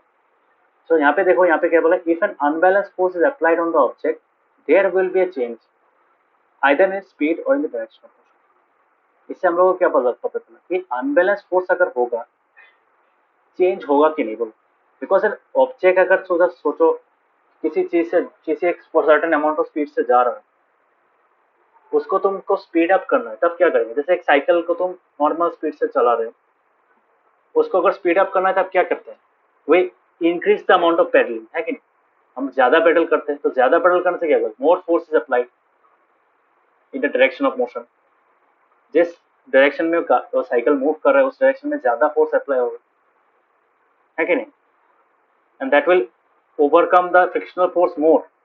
That is why though that unbalanced force will be able to change its speed. Direction change नहीं करेगा, बट सिमिलरली हम लोग को ब्रेक अगर प्रेस करेंगे, ब्रेक प्रेस करने से क्या होगा, ब्रेक प्रेस करने से ऑपोजिट डायरेक्शन में एक्स्ट्रा फोर्स हम लोग अप्लाई कर रहे हैं, तो that is how it will decrease its speed. समझ में आया? हाँ। काफी यस सर। सो एक यहाँ पे एक चीज क्या है, तुम्हारा अगर बैलेंस फोर्स एक्ट कर रहे हैं तो स्टेट सेम ही रहेगा। थोड़ी देर पहले जो हम लोगों ने डेफिनेशन में भी पढ़ा कि बैलेंस फोर्स क्या होता है, balance force are those forces which not bring any change in state of rest और मोशन। मतलब मूव सिर्फ रेस्ट में अप्लाई नहीं होता है, मूवमेंट में भी अप्लाई होता है, ठीक है। तो फ्रिक्शनल फोर्स भी जीरो है, तुम जो फोर्स अप्लाई करो वो भी जीरो है, तो वो बॉडी जिस स्पीड से चल रहा था उसी स्पीड से चलता ही जाएगा। समझ में आ रहा है? सेम स्पीड से चलता रहेगा। हम लोग का कोई गाड़ी या फिर कोई साइकिल जो हम लोग चला रहे हैं या फिर कोई एक बॉल है, वो बंद क्यों हो जाता है, because the frictional force keeps on increasing, ठीक है, and that ultimately reduces the initial force that was applied on the object, and that is how the ball stops या फिर द व्हीकल स्टॉप्स, ठीक है। मतलब वहां पे अल्टीमेटली बैलेंस फोर्स नहीं है, वहां पे अनबैलेंस फोर्स है, ठीक है, क्योंकि वो बॉडी में चेंज ला रहा है ना, एक मूविंग ऑब्जेक्ट को स्टॉप में ला रहा है, तो that is how we know that there is unbalance force acting. समझ में आया? अगर वो बॉडी चीज, एक बॉल को तुमने ऐसे मतलब रोल कर दिया ग्राउंड में और बॉल चलता ही जा रहा है, चलता ही जा रहा है, इसका मतलब क्या है, इसका मतलब है उसमें फ्रिक्शनल फोर्स और जो इनिशियल फोर्स उन्होंने दिया था वो बैलेंस हो गए और वो बैलेंस तरीके से ही चलता जा रहा है। समझ में आया?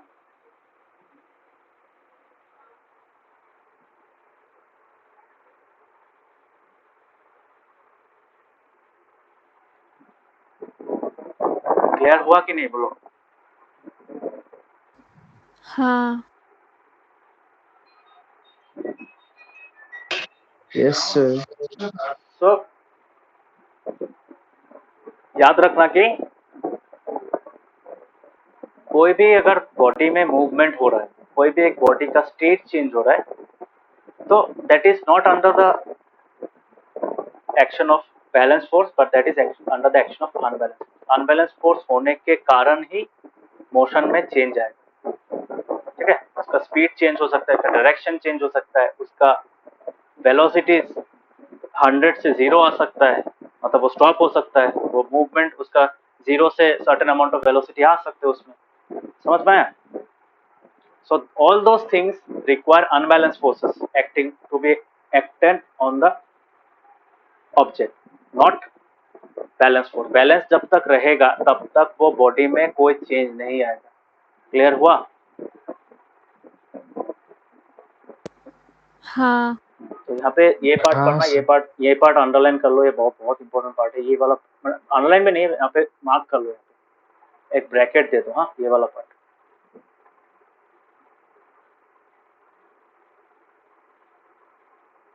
An object moves with uniform velocity when the forces acting on the object are balanced and there is no net external force on it. ठीक है? If an unbalanced force is applied on the object, there will be change either in its speed or in the direction of motion. Thus, to accelerate the motion of an object, accelerate मतलब जो velocity change करना, ultimately वही बात है, speed जब change करोगे तो unbalance force चाहिए, ठीक है। मतलब ये क्यों इंपॉर्टेंट है, ये हम लोग को फोर्स का जो फॉर्मूला है उससे पता चलेगा। फोर्स में एक एक्सेलरेशन का कंपोनेंट रहता है, ठीक है। और जब भी तुम फोर्स अप्लाई करोगे और फोर्स का अगर कोई वैल्यू है तो उस वैल्यू में तुम्हारा, जैसे यहाँ पे 3 न्यूटन का एक फोर्स था ना, यहाँ पे रिजल्टेंट फोर्स, ये तो 10 न्यूटन था, ये 7 न्यूटन था, ये 3 न्यूटन हो गया छोटा वाला। So that 3 newton had some acceleration component, तो एक्सेलरेशन होता है उसमें, ठीक है। So that force produces some amount of acceleration on the object, इसी कारण तो बॉडी जीरो से सर्टेन वैल्यू में आ गया ना। सो ये रीजन, सो ये समझ, ये अंडरलाइन किया ये पार्ट सब लोगों ने।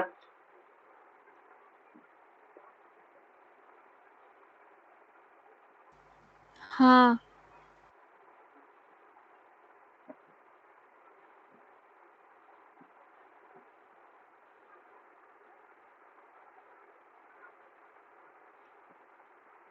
सबने किया? हाँ सर।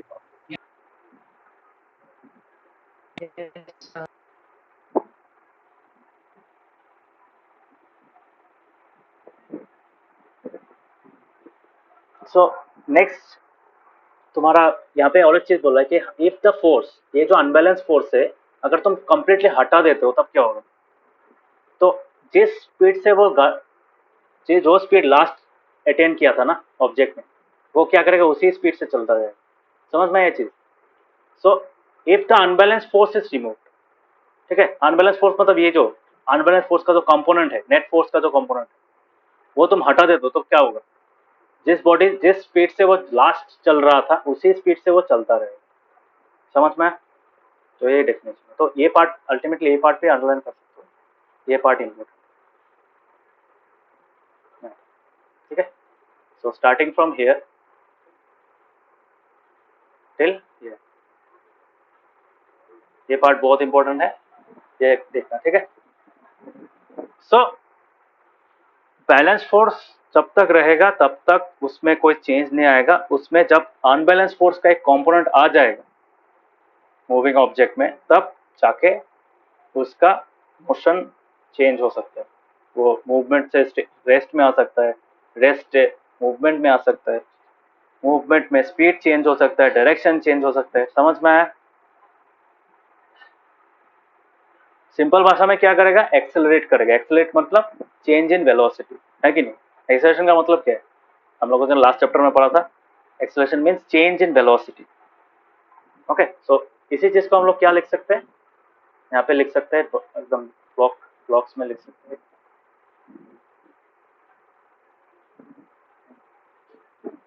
सो व्हाट वी कैन राइट,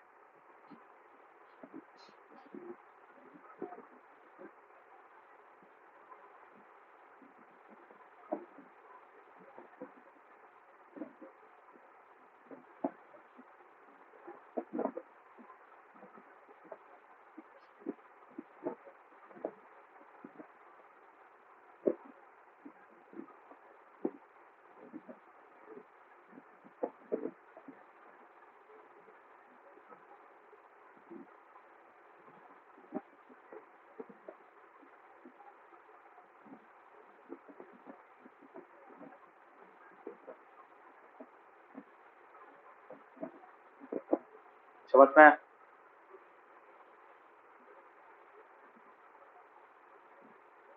हाँ सर। और एक पार्ट बता देता हूँ, दैट इज व्हाई। और एक पार्ट है, ये पार्ट क्या बताता है,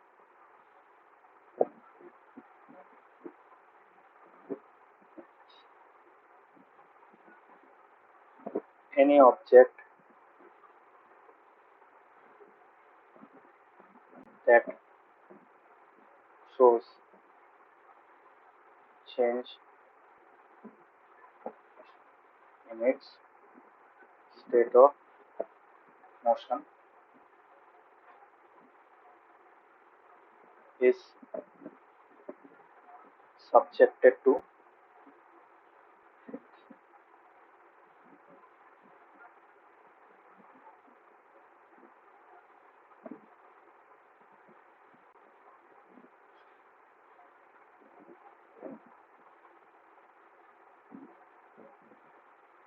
and to unbalanced forces. ठीक है, any object that shows change in its state of motion is subjected to unbalanced force. मतलब unbalanced force होने से ही तुम्हारा ऑब्जेक्ट में मतलब मोशन का चेंज दिखा देगा. ठीक है, तो चेंज इन मोशन क्या हो सकता है? Change in state of motion, यार change in state of motion क्या होगा?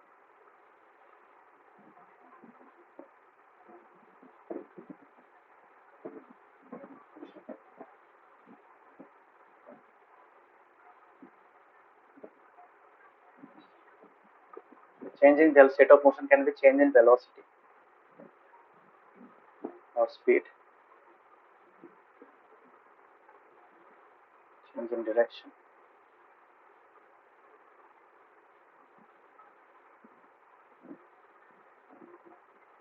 ठीक है, तो वेलोसिटी और स्पीड से तो पता चलता है 0 भी हो सकता है, 100 भी हो सकता है, 0 से 100 भी ला सकता है, 100 से 0 भी ला सकता है.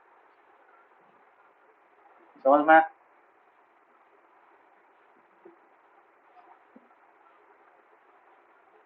क्लियर हुआ?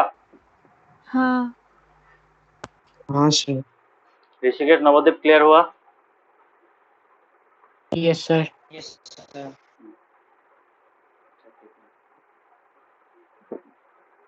नेक्स्ट क्लास में लॉज ऑफ मोशन स्टार्ट करेंगे. बहुत इंपॉर्टेंट चैप्टर है. लॉज ऑफ मोशन थोड़ा सा टफ लग सकता है बिकॉज क्रिटिकल है थोड़ा. मैं एग्जांपल से समझाऊंगा, प्रॉब्लम नहीं है.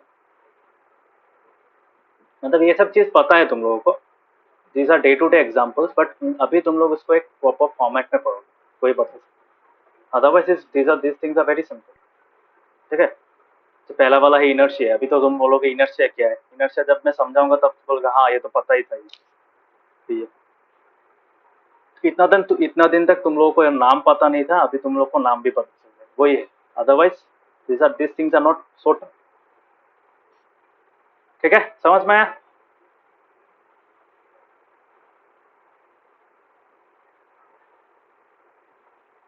हाँ सर. हाँ. So bye bye, good night. Bye sir. Bye. Good Good night, night. sir.